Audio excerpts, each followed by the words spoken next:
Hot tub maintenance doesn't have to be hard. In fact, it only takes a few minutes each week to keep your water clean and clear. All you need to do is follow this 3-step process: test, add, and rinse. Let's dive in.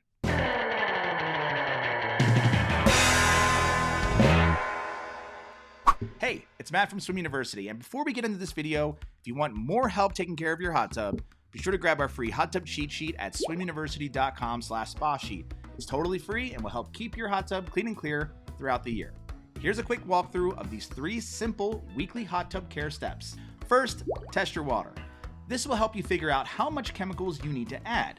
I recommend using test strips. Test strips are easy and affordable and measure everything you need for weekly maintenance. And it only takes about 20 seconds to get your water chemistry reading.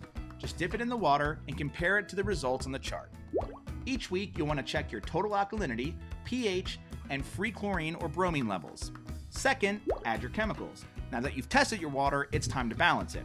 Start by balancing your total alkalinity and pH. Your alkalinity shouldn't fluctuate too much week to week, but make sure it's relatively in range since it helps stabilize your pH. Your pH, on the other hand, can fluctuate quite a bit, especially if you use your hot tub a lot. When your pH is out of range, it can irritate your skin, your eyes, and corrode your hot tub surfaces. It can also affect your sanitizer, so you'll want to adjust your pH before adding chlorine or bromine. Depending on your test strip results, you may need to add one of these chemicals during this step: alkalinity increaser, pH increaser, or pH decreaser. And if you're feeling confused about balancing pH, be sure to check out our other video. Then it's time to add sanitizer. This is usually chlorine or bromine. Your sanitizer kills contaminants like bacteria and algae, and you'll want to top it off weekly to keep your water sanitary. Bromine is gentler on your skin and doesn't break down in the heat, so it's a popular choice for hot tub owners. But chlorine works too, and it's less expensive. Just never mix the two together. Bromine and chlorine come in either granules or tablets. You add granules directly to the water, or tablets to a floating dispenser or a built-in chlorinator. It only takes a few teaspoons of granules and a few tablets to sanitize your water each week. Be sure to check out our other video on how to calculate the right amount for your hot tub. Finally, add shock. Shock helps kill contaminants and keeps your sanitizer active in the water. Once a week, add either a non-chlorine shock, aka oxidizer, or a chlorine shock.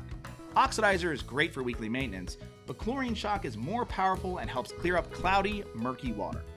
Wait about 20 minutes between adding chemicals. Run the jets on low with the air blower off to help the chemicals circulate. And make sure your hot tub water is warm. Finally, it's time to rinse your filter. Once a week, remove your filter cartridge and rinse it with a garden hose. This keeps the filter system running smoothly and keeps contaminants from circulating back into your hot tub. If your filter is really dirty, soak it in a filter cleanse overnight.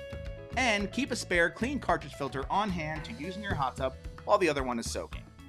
If you need more help with hot tub care, remember to grab our free hot tub cheat sheet at swimuniversity.com/spa sheet. If you found this video helpful, make sure to subscribe and check out our channel for more tutorials. That's it. Thanks again and happy soaking.